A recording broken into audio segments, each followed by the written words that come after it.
ક્ષત્રિય સમાજના રોષને શાંત કરવા સરકાર અને ભાજપે પ્રયાસ તેજ કર્યા હોવાની વિગતો મળી રહી છે। જી હા, 14 લોકસભા બેઠકો પર હર્ષ સંઘવી અને સંગઠન મહામંત્રી રત્નાકરે પ્રવાસ કર્યો છે। ક્ષત્રિય સમાજની નારાજગી દૂર કરવા સતત પ્રયાસ થઈ રહ્યા છે। હર્ષ સંઘવી અને મહામંત્રી રત્નાકરે ક્ષત્રિય સમાજના આગેવાનો સાથે પણ મહત્વની બેઠક કરી હોવાની વિગતો મળી રહી છે। આ બેઠકમાં ક્ષત્રિય આગેવાનો સાથે 10 મુદ્દા પર સતત ચર્ચા કરાઈ રહી છે।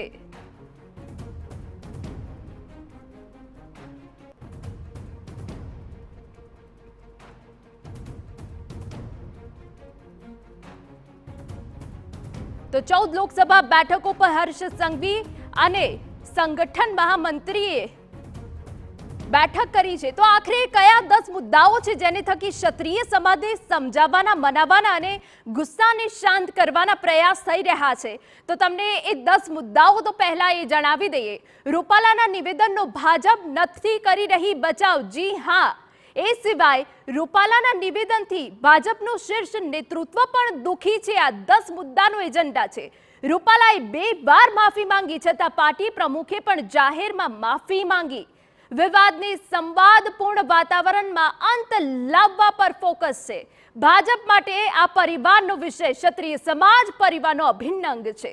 ક્ષત્રિય આગેવાનોને ભાજપની લાગણી પહોંચાડવા સૂચના, કાર્યકર્તાઓને આદેશ, ક્ષત્રિય સમાજની 1000 વાર માફી માંગવી પડે તો માંગવી, ક્ષત્રિય સમાજના કાર્યક્રમોને રોકવાનો કે દબાવવાના પ્રયાસ કરવા નહીં, આ બાબતોનો ઉલ્લેખ છે। સંકલન સમિતિ સાથે સરકાર અને સંગઠન સતત સંપર્કમાં છે। આંદોલન જમીનથી નહીં દિલમાંથી સમેટાય તે પ્રકારે સંવાદનો પ્રયાસ થઈ રહ્યો છે। તો આ 10 મુદ્દાઓનો એજન્ડા છે। હવે જોવાનું એ રહેશે કે ક્ષત્રિય સમાજ માને છે કે નહીં, પરંતુ આ જે 10 મુદ્દાઓ છે તેને લઈને સમાજના આગેવાનો સાથે ચર્ચા કરાઈ છે।